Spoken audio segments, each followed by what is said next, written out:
Now let's see this question. It is given in GATE 2015. Consider the sequence of machine instructions given below. So 4 machine instructions are given here. The first one is multiply R5, R0, R1, divide R6, R3, R2, R3, and add and subtraction are given. Now in the above sequence, R0 to R8 are general purpose registers. So whatever registers you are seeing from R0 to R8, they are saying that they are general purpose registers. In the instruction shown, the first register stores the result. So the first register, let us say this one, this stores the result of the operation performed on the second and the third register. So whatever operation is performed on both of this, the result is going to be stored here. So the meaning of this one is, you are going to multiply R0 and R1 and you are going to store the result in R5, right? Okay. Yeah.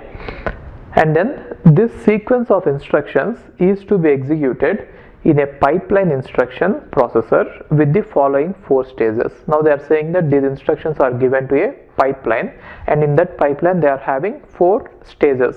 One stage is instruction fetch, and other stage instruction fetch and decode, both are in one stage, and the second one is operand fetch, and the third one is perform operation, and the fourth one is write back. So okay, now instruction fetch, so if you have to understand what they are actually going to do each stage. Now instruction fetch and decode is going to fetch each instruction. Let us say this instruction will be fetched and it will be decoded, right? And operand fetch is nothing but it will fetch the operands, in this case R0 and R1. It will fetch these operands and it will give it to the execution unit, which is going to perform the operation, right? Which means the buffers which are there for the execution unit, into those buffers we are going to push these two, right? And after that we are going to perform the operation, and once the result is available, the result is generally available in the accumulator or some temporary register. Now from that register we have to write back into R5, right? So that is what is going to happen here. Now the perform operation stage takes 1 cycle, okay, for add.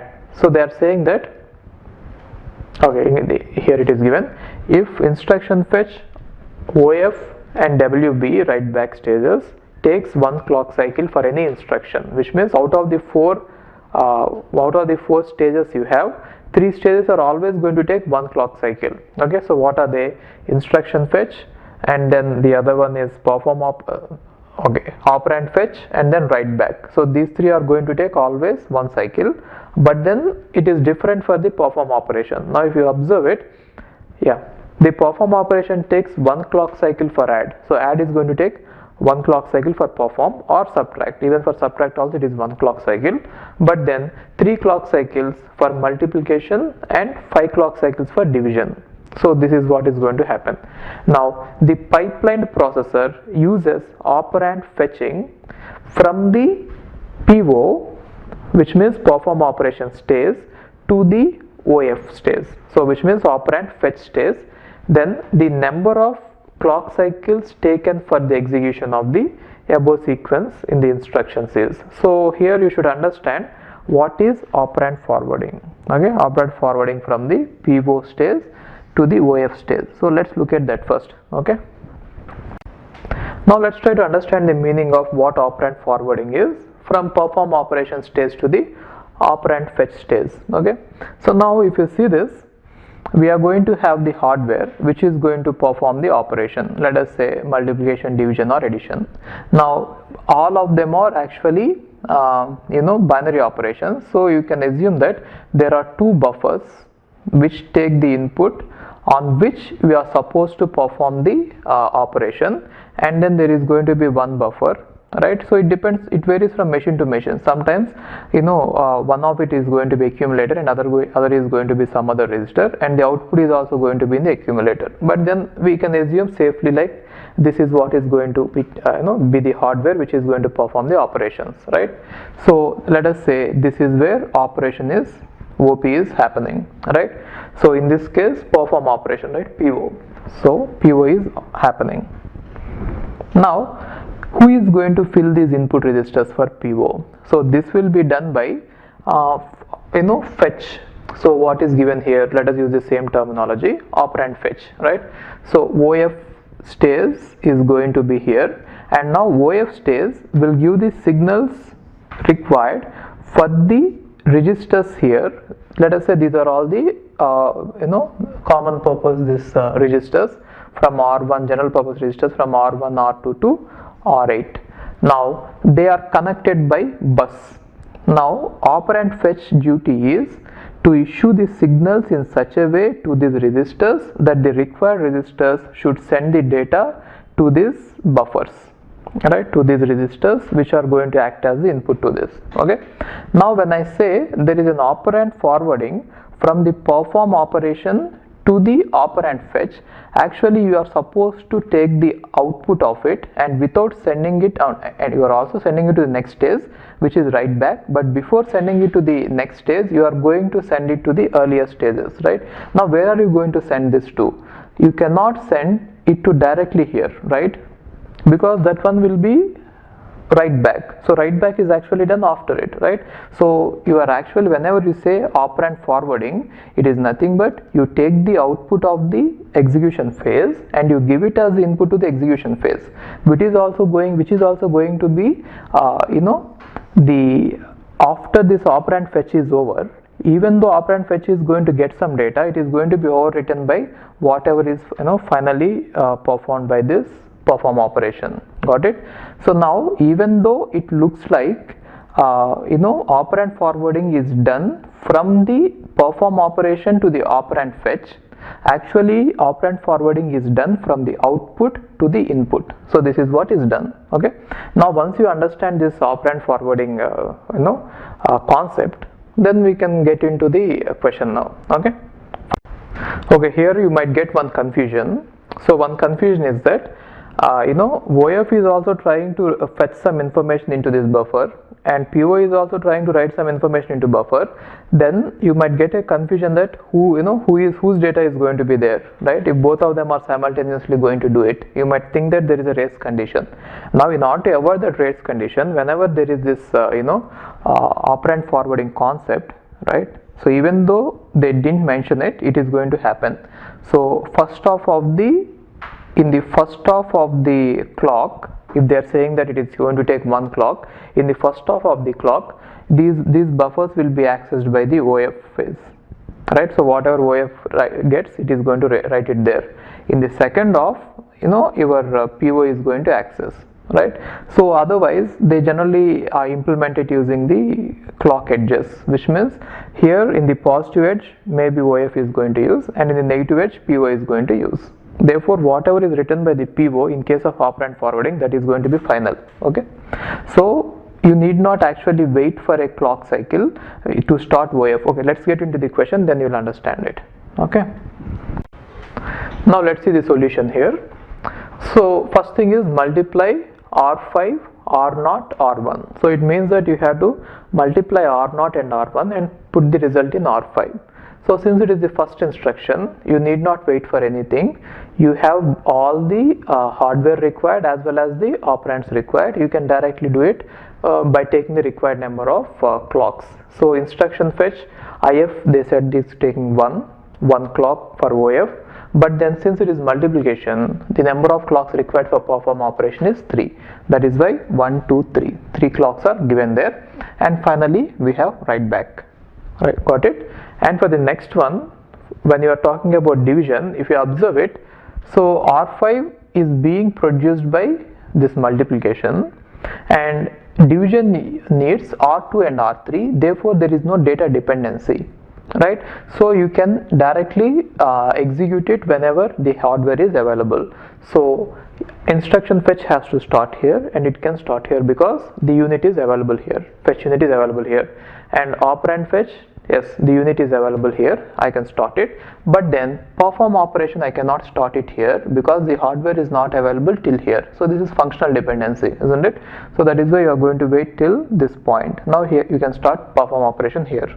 Okay, now after this perform operation is over, you can do write back here. Fine, but then you should remember that for the division, so see this, if you observe here, Okay, 3 clock cycles for multiplication and 5 clock cycles for division instruction. That is why you are going to write 5 here. 1, 2, 3, 4, 5. Okay, so till now it is okay. There is no confusion. And now coming to the add operation. So R6 is going to be produced by division and add is going to require R6, right? So therefore there is data dependency.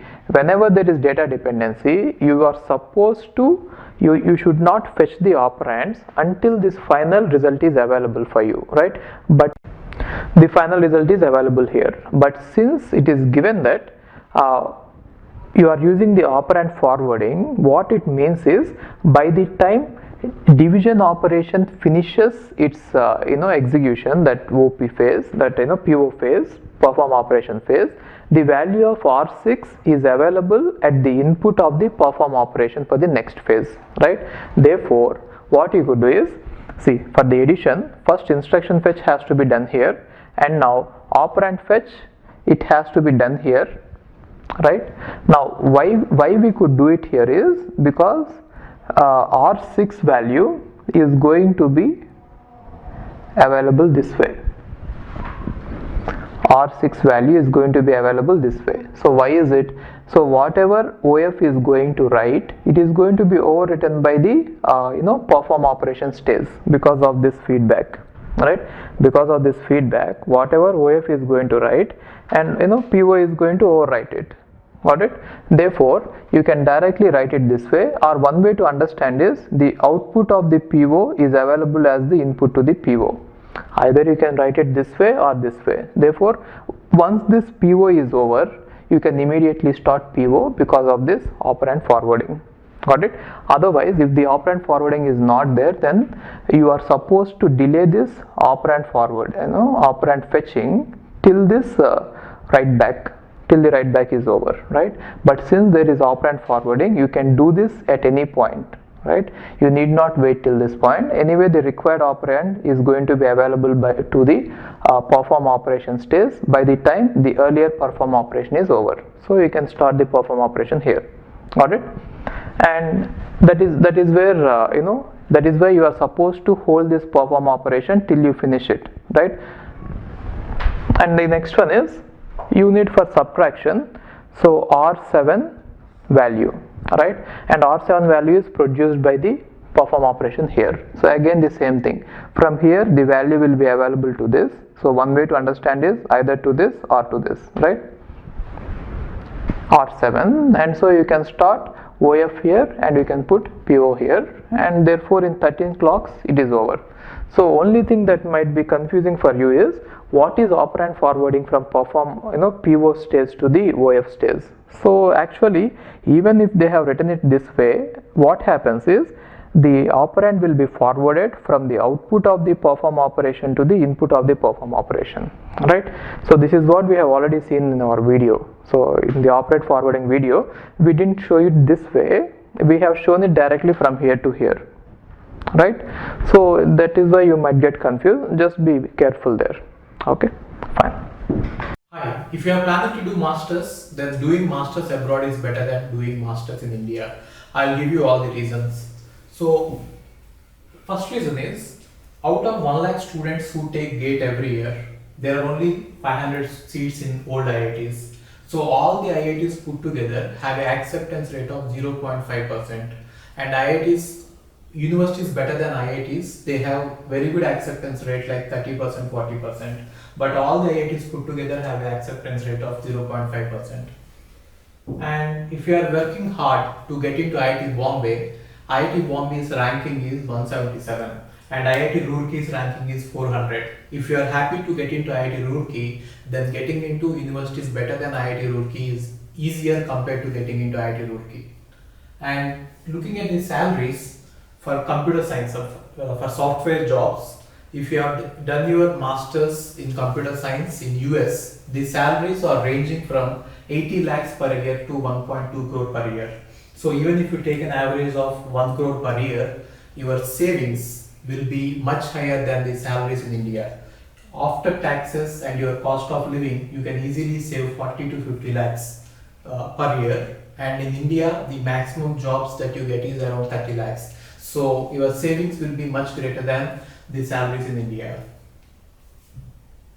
And these are all the services that we provide. University shortlisting. So depending on your profile, we will shortlist what are the universities that you have to apply, and statement of purpose building, and then LOR guidance, and GRE and English test assistance, and education loan assistance. So you don't have to have any collateral, which means without any security, now you can get education loan. Getting education loan is very simple these days, and whatever the amount of fee that you have a range of universities. You can apply for 10 lakh universities, 20 lakh universities, or 50 lakh universities. But whatever it is, you are going to get complete education loan, and you can pay off your education loan in 1 year after you get a job.